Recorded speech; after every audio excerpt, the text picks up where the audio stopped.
আসসালামু আলাইকুম। অবিরাম বাংলা সংবাদে সবাইকে স্বাগত জানাচ্ছি আমি আফরোজা রূপা।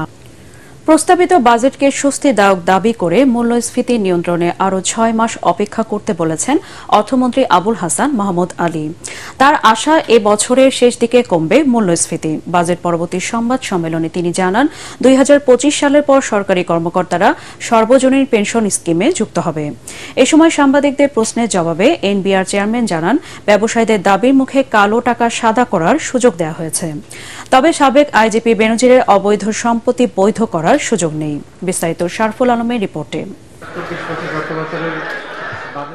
জাতীয় সংসদে ২০২৪-২৫ সালের বাজেট পেশের পরদিন মন্ত্রিসভা সদস্য উচ্চপদস্থ কর্মকর্তাদের নিয়ে সংবাদ সম্মেলন করেন অর্থমন্ত্রী। শুরুতেই তিনি জানান, সাধারণ মানুষের জীবনযাত্রাকে সহজ করতে এবারের বাজেট প্রণয়ন করা হয়েছে। আমদানিতে শুল্ক ছাড় দেয়ায় দ্রুতই নিত্য প্রয়োজনীয় পণ্যের দাম কমে আসবে বলে আশাবাদী তিনি।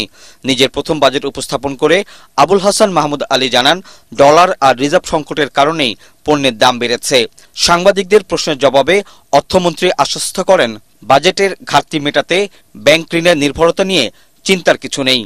মূল্যস্ফীতি থেকে সাধারণ মানুষকে সুরক্ষা দিতে ওএমএস এবং ফ্যামিলি কার্ড সহ যে সকল কার্যক্রম চলছে তা চলমান থাকবে এবং প্রয়োজনে এগুলোর পরিসর আরও বাড়াবার বিষয়টি বিবেচনায় নেওয়া হবে।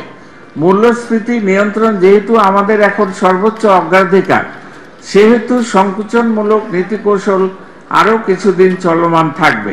এই বছরের শেষের দিকে এই কমতে শুরু করবে। আমরা সর্বজনীন পেনশন ব্যবস্থা চালু করেছি, যাতে ব্যাপক সাড়া পাওয়া যাচ্ছে। এই কার্যক্রমে আমরা সকল শ্রেণীর নাগরিককে অন্তর্ভুক্ত করব। ২ বছর পর আবারও বাজেটে কালো টাকা সাদা করার সুযোগ পাচ্ছেন বিনিয়োগকারীরা। এ নিয়ে নানা মহলে সমালোচনার জবাব দেন এনবিআর চেয়ারম্যান। তিনি জানান, কর না দেওয়ার মানসিকতা থেকে বেরিয়ে আসতে হবে। সাবেক আইজিপি ও প্রশাসনের দুর্নীতি নিয়েও কথা বলেন সরকারের নীতি নির্ধারকরা। সাবেক সরকারি কর্মকর্তা সম্পর্কে যে প্রশ্নটা উত্থাপন করেছেন, তাকে দুদক সমন দিয়েছিল। কাগজের খবর অনুসারে বাইরে উনি আছেন এবং উনি সময় চেয়েছেন, দুদক তাকে সময় দিয়েছে। এই তথ্য অনুসন্ধান প্রক্রিয়াটা তো শেষ করতে দিন এবং বিচার ব্যবস্থাই সম্পন্ন করবে। সে কিভাবে বৈধ হয়ে যাবে ট্যাক্স দিলে, এটা আইনি প্রক্রিয়ায় পড়ে গেছে, কেসের ভিতরে পড়ে আছে। ব্যবসায়ী মহলের পক্ষ থেকে একটি দাবি এসেছিল, কিছু অপ্রদর্শিত জিনিস রয়ে গেছে যেটা ওনারা বিজনেসম্যানরা দেখাতে চান, ব্যক্তি পর্যায়ে দেখাতে চান, নতুন করদাতা যারা এখন ট্যাক্স নেগেটিভে আসতে চান তারা দেখাতে চান। সেই জন্য আমরা এই ধরনের একটা সুযোগ তৈরি করে দিয়েছি। প্রস্তাবিত বাজেট পাশের পর জুলাইয়ের প্রথম দিন থেকে শুরু হবে ২০২৪-২৫ অর্থ বছরের বাজেট বাস্তবায়ন। শারফুল আলম, এটিএন বাংলা, ঢাকা। প্রস্তাবিত বাজেটে দুর্নীতিবাজদের আরও উৎসাহিত করা হয়েছে বলে মন্তব্য করেছেন বিএনপি মহাসচিব মির্জা ফখরুল ইসলাম আলমগীর।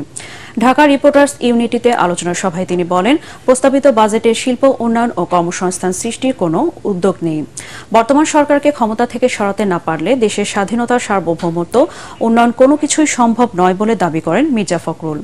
সরকার বাংলাদেশের সব প্রতিষ্ঠান ধ্বংস করে দিয়েছে অভিযোগ করে বিএনপি মহাসচিব বলেন, ভারতের জনগণ ভোট দেওয়ার সুযোগ পেয়েছে বলেই মোদির হিন্দুত্ববাদ প্রতিষ্ঠার প্রচেষ্টা রুখে দিয়েছে। এই বাজেট তো হচ্ছে আপনার কালো টাকার বাজেট। কালো টাকা কি করে সাদা করা যাবে তার বাজেট, কি করে দুর্নীতি আরো বেশি করে করা যাবে তার বাজেট। বেনজির বাজেট। বেনজির তো সব দিক দিয়ে। এখন বেনজির আমাদের পুলিশ অধিকর্তা ছিলেন, তিনিও যা ঘটিয়েছেন তাও বেনজির। এখন বাজেট হচ্ছে তাও বেনজির। সাবেক আর্মি চিফ ছিলেন, তিনি যে ঘটিয়েছেন সেটাও বেনজির। আমাদের সবকিছুই বেনজির। এখন মানুষকে জাগিয়ে তুলতে পারি এবং দানবকে উৎখাত করে সত্যিকার অর্থে জনগণের সরকার, জবাবদিহিতামূলক সরকার আমরা প্রতিষ্ঠা করতে পারি। এটাই হোক আমাদের লক্ষ্য। দেশের আকাশে পবিত্র জিলহজ মাসে চাঁদ দেখা গেছে, ফলে আগামী ১৭ জুন সোমবার উদযাপিত হবে পবিত্র ঈদুল আজহা। ইসলামিক ফাউন্ডেশনের সভাকক্ষে জাতীয় চাঁদ দেখা কমিটির বৈঠক শেষে এ তথ্য জানান ধর্মমন্ত্রী ফরিদুল হক খান। তিনি জানান, শুক্রবার রংপুরে বিভাগের পীরগাছায় চাঁদ দেখা গেছে। এদিকে সৌদি আরবে ৭ জুন থেকে শুরু হয়েছে জিলহজ মাস। আগামী ১৫ জুন পবিত্র হজ এবং ১৬ জুন দেশটিতে পবিত্র ঈদুল আজহা উদযাপিত হবে। সিরাজগঞ্জে জাপানি গবেষণা ও বৈজ্ঞানিক ফর্মুলায় সার লালন পালন করে তাক লাগিয়ে দিয়েছেন গবেষক ডক্টর আলী আজম। পরীক্ষামূলক প্রকল্পে তার একটি গরুর ওজন হয়েছে ১৩০০ কেজি, যা প্রাকৃতিকভাবে সুস্থ সবল গবাদি পশু পালনে দেশজুড়ে নতুন আশা জাগিয়েছে। সিরাজগঞ্জ প্রতিনিধি ফেরদৌস হাসানের পাঠানো রিপোর্ট জানাচ্ছেন আশিকুর রহমান। জাহাঙ্গীরনগর বিশ্ববিদ্যালয়ের মাইক্রোবায়োলজি বিভাগের চেয়ারম্যান সিরাজগঞ্জের ডক্টর আলী আজম তালুকদার পড়ালেখা ও গবেষণা করেছেন জাপানে। বৈবাহিক সূত্রে দেশটির নাগরিকত্বও পেয়েছেন। প্রাণী খাদ্য নিয়ে গবেষণায় তার সাফল্যে স্বর্ণপদক দিয়েছে জাপান সরকার। বায়োসায়েন্সে করেছেন পিএইচডি। এখন সিরাজগঞ্জে গ্রামের বাড়িতে গড়েছেন গরুর খামার ও গবেষণাগার। সেখানেই তৈরি করেছেন নতুন ধরনের পশুখাদ্য। আমি কিছু খাদ্য গাজানো প্রক্রিয়ায় তৈরি করছি। আমার যে দানাদার খাদ্য আছে ৫-৬ রকম আইটেমের ভিতরে, তার ভিতরে ভুট্টা আছে, ছোলা আছে, ভুসি আছে। এগুলাকে ৫-৬ আইটেমটাকে পাউডার ফর্মে বানিয়ে আমি কিছু মাইক্রোবস অনুবীজ কিছু দেওয়ার পরে ৬ থেকে ১২ ঘন্টা সেটাকে গাজানো প্রক্রিয়ার মাধ্যমে খাদ্য তৈরি হয়। সেই খাদ্যটা পরে অন্যান্য খাদ্যের সাথে মিক্স করে দিনে ২ বার দিতে হয়, একবার সকালে একবার বিকালে। নিজেদের খামারের ৮টি সার এই খাবারে লালন পালন করেছে আলী আজমের গবেষণা টিম, যাতে পাওয়া গেছে অভাবনীয় সাফল্য।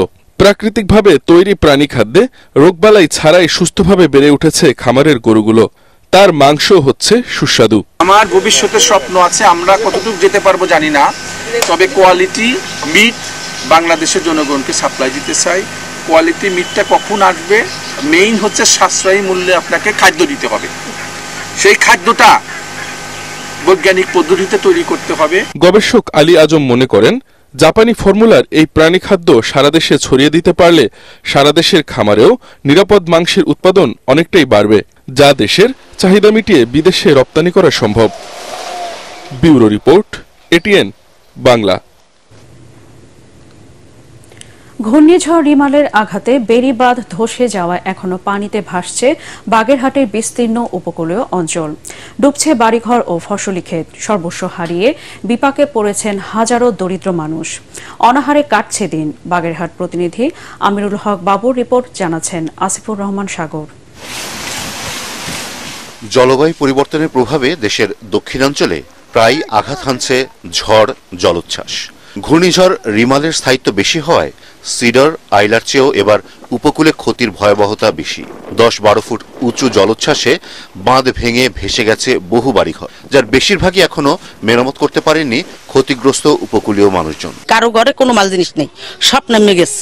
এই কয়দিন রাঁধতে পারি না, বাড়তে পারি না, খাইতে পারি না, এদিক ওদিক থাই। হালকা পাতলা করিয়া একটু অবদা বান্ধে দিয়ে যায়, তাহলে নদীর পাশে ওই অবদাটা আমাদের কোনো কাজেই লাগলো না। স্থায়ীভাবে আমরা চাই যদি টেকসই বেড়িবাঁধ হয়, তাহলে মানুষগুলো নদী প্রটেকশনে ভালোভাবে আরামে থাকতে পারে। শক্তিশালী একটু বেড়িবাঁধ না করে দেন, তাহলে আমরা কিভাবে এখানে বসবাস করব? পানি উন্নয়ন বোর্ড জানিয়েছে, জেলার ৩৩৮ কিলোমিটার বেড়িবাঁধের অন্তত ১২ কিলোমিটার এবারে জলোচ্ছ্বাসে ক্ষতিগ্রস্ত হয়েছে, যা এখনো মেরামতের উদ্যোগ নেওয়া হয়নি। বেড়িবাঁধের কেস্ট লেভেল এবং স্লপে ব্যাপক আকারে ক্ষতি সাধন হয়েছে। আমরা আমাদের সমস্ত ক্ষতিগ্রস্ত এলাকাসমূহ লিস্ট আউট করেছি। আমরা আমাদের ঊর্ধ্বতন কর্তৃপক্ষকে জানিয়েছি, এখানে কাজ করার ব্যবস্থা আমরা নিচ্ছি। এছাড়া জরুরি ভিত্তিতে আরো কয়েকটি পয়েন্টে কাজ চলমান আছে। গত ২ দশকে বাগেরহাটের উপকূলে ১ ডজনেরও বেশি ঘূর্ণিঝড় জলোচ্ছ্বাস আঘাত এনেছে। এতে ক্ষতিগ্রস্ত মানুষের বেশিরভাগই স্বাভাবিক জীবনে ফিরতে পারেননি। আমরা কিভাবে একটি টেকসই একটি বেড়িবাঁধ দিয়ে যাতে পানি এসে তাদের দুর্ভোগে না ফেলতে পারে, সেই বিষয়ে আমরা পরিকল্পনা করছি। শুধু সহায়তার আশ্বাস নয়, জলোচ্ছ্বাস থেকে জানমাল রক্ষায় স্থায়ী ও টেকসই বেড়িবাঁধ নির্মাণের পাশাপাশি উপকূলের দুর্গত মানুষের জন্য পরিকল্পিত পুনর্বাসনের দাবি এলাকাবাসী। Bureau report, ATN Bangla. এবার বিকাশ ঈদ কেনাকাটা।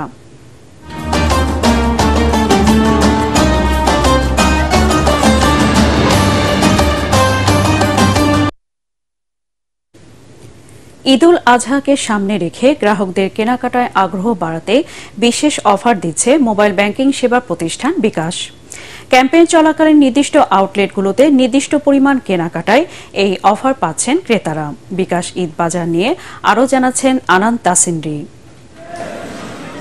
কোরবানি ঈদের মূল আকর্ষণ থাকে পশুর হাট নিয়ে, তবে এই ঈদকে ঘিরে বাহারি পোশাকের পাশাপাশি ঘর সাজানোর জিনিস কিনতে নারীদের ভিড় দেখা যায় বিপণী বিতানগুলোতে।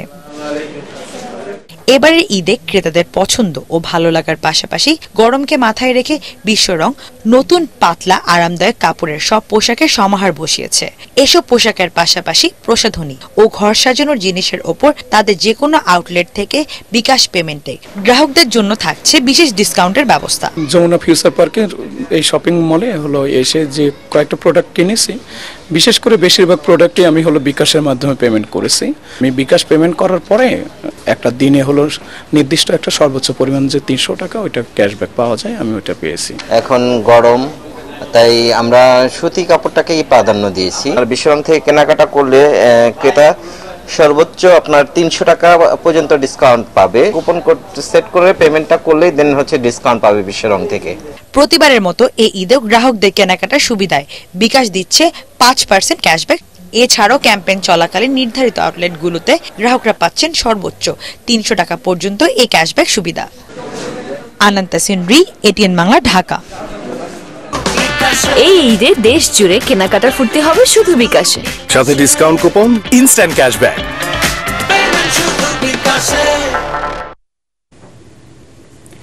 টি-20 বিশ্বকাপ ক্রিকেটের খবর।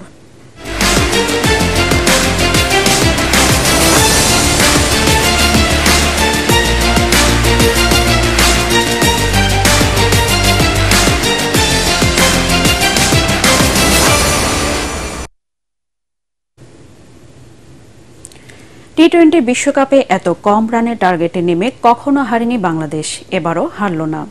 শ্রীলঙ্কার বিপক্ষে জয় পেল 2 উইকেটে। নিজেদের প্রথম ম্যাচ জয়ে শ্রীলঙ্কার বিপক্ষে 125 রানের টার্গেট 6 বল হাতে রেখে পেরিয়ে যায় বাংলাদেশ। তবে টাইগারদেরও শুরুটা ছিল বেশ এলোমেলো। কোনো রান করার আগে সাজঘরের সৌম্য সরকার। দলে 6 রানে বিদায় নেন আরেক ওপেনার তানজিদ হাসান তামিম। দলকে 28 রানে রেখে প্যাভিলিয়নে ফেরেন অধিনায়ক নাজমুল হোসেন শান্ত। টপ অর্ডার ব্যর্থতার চাপ সামাল দেওয়ার চেষ্টা করেন লিটন দাস ও তৌহিদ হৃদয়। তাদের 63 রানের জুটি ভাঙে 20 বলে 40 রান করা হৃদয়ের বিদায়ে। ফর্মে ফেরার ইঙ্গিত দিয়ে 36 রান করে হাসারাঙ্গার দ্বিতীয় শিকার হন লিটন। সাকিব আল হাসানও ব্যর্থ। বাংলাদেশের জয়ের আনুষ্ঠানিকতা সারেন অভিজ্ঞ ব্যাটসম্যান মাহমুদুল্লাহ। এর আগে ডালাসের গ্র্যান্ড প্রেরি স্টেডিয়ামে টসে হেরে ব্যাটিংয়ে নেমে বাংলাদেশের পেস আর স্পিনে সুবিধা করতে পারেনি শ্রীলঙ্কা। তৃতীয় ওভারে তাসকিন বল হাতে নিয়ে উইকেট এনে দেন। শেষ পর্যন্ত 9 উইকেটে 124 রান সংগ্রহ করে শ্রীলঙ্কা। দলের পক্ষে সর্বোচ্চ 47 রান করেন পাথম নিসাঙ্কা। বাংলাদেশের বোলারদের মধ্যে মুস্তাফিজ ও রিশাদ 3টি করে উইকেট তুলে নিয়ে লঙ্কানদের রানের গতি টেনে ধরেন। প্রধানমন্ত্রী নবনিযুক্ত প্রেস সচিব নাইমুল ইসলাম খান বলেছেন, বাংলাদেশের মানুষের সামগ্রিক কল্যাণ এবং উন্নয়নে প্রধানমন্ত্রী শেখ হাসিনা যেসব কাজ করছেন তা দেশ বিদেশের মিডিয়া এবং মানুষের কাছে পৌঁছে দিতে নতুনভাবে কাজ করবেন তিনি। সকালে রাজধানী ধানমন্ডি 32 নম্বরে বঙ্গবন্ধু শেখ মুজিবুর রহমানের প্রতিকৃতিতে শ্রদ্ধা নিবেদন শেষে সাংবাদিকদের সাথে আলাপকালে এসব বলেন প্রধানমন্ত্রীর প্রেস সচিব। এ সময় তার সাথে প্রধানমন্ত্রী কার্যালয়ের প্রেস উইংয়ের কর্মকর্তারা ছিলেন। নাইমুল ইসলাম খানকে প্রধানমন্ত্রীর নতুন প্রেস সচিব নিয়োগ সংক্রান্ত প্রজ্ঞাপন বৃহস্পতিবার জারি করে জনপ্রশাসন মন্ত্রণালয়।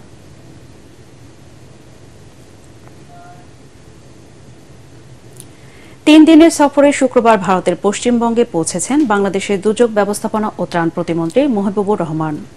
কলকাতা বিমানবন্দরে সকালে তাকে স্বাগত জানান বাংলাদেশ ডেপুটি হাই কমিশনের deputy high commissioner Andalib Ilias এবং এটিএন বাংলার ভারতীয় পরিচালক তপন রায়। কলকাতা নন্দন প্রেক্ষাগৃহে বাংলাদেশ ডেপুটি হাই কমিশনের উদ্যোগে বাঙালি জাতির পিতা বঙ্গবন্ধু শেখ মুজিবুর রহমানের জীবনীমূলক তথ্যচিত্র মুজিব দ্য মেকিং অফ এ নেশনের বিশেষ প্রদর্শনীতে অতিথি হিসেবে উপস্থিত ছিলেন ত্রাণ প্রতিমন্ত্রী সহ পশ্চিমবঙ্গের বিশিষ্টজনরা।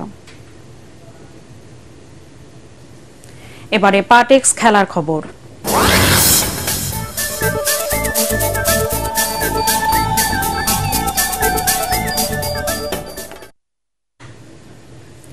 প্রীতি ফুটবল ম্যাচে গ্রিসকে 2-1 গোলে হারিয়ে ইউরোপিয়ান চ্যাম্পিয়নশিপের প্রস্তুতি সারল জার্মানি। এতে গ্রিসের বিপক্ষে অপরাজেয় যাত্রা অব্যাহত রইল জার্মানদের। গতরাতে 4 বারের বিশ্বকাপ জয়ীরা দ্বিতীয়ার্ধে গোল 2টি করে। মনশেনগ্লাডবাখে খেলা 33 মিনিটে গোলকিপার ম্যানুয়েল নয়রের ভুলে মাসুরাসের গোলে এগিয়ে থেকে বিরতিতে যায় গ্রিস। খেলার 55 মিনিটে ম্যাচে 1-1 গোলের সমতা টানেন হারভার্টস। 89 মিনিটে জার্মানদের জয় নিশ্চিত করেন প্যাসকেল গ্রস। অন্য প্রীতি ম্যাচে আইসল্যান্ডের কাছে 1-0 গোলে হেরেছে ইংল্যান্ড। দর্শক, পরবর্তী সংবাদ দেখার আমন্ত্রণ জানিয়ে এখনকার মতো শেষ করছি। এটিএন বাংলা সংবাদ ইউটিউবে দেখতে ব্রাউজ করুন youtube.com/ATN Bangla News। ধন্যবাদ সবাইকে।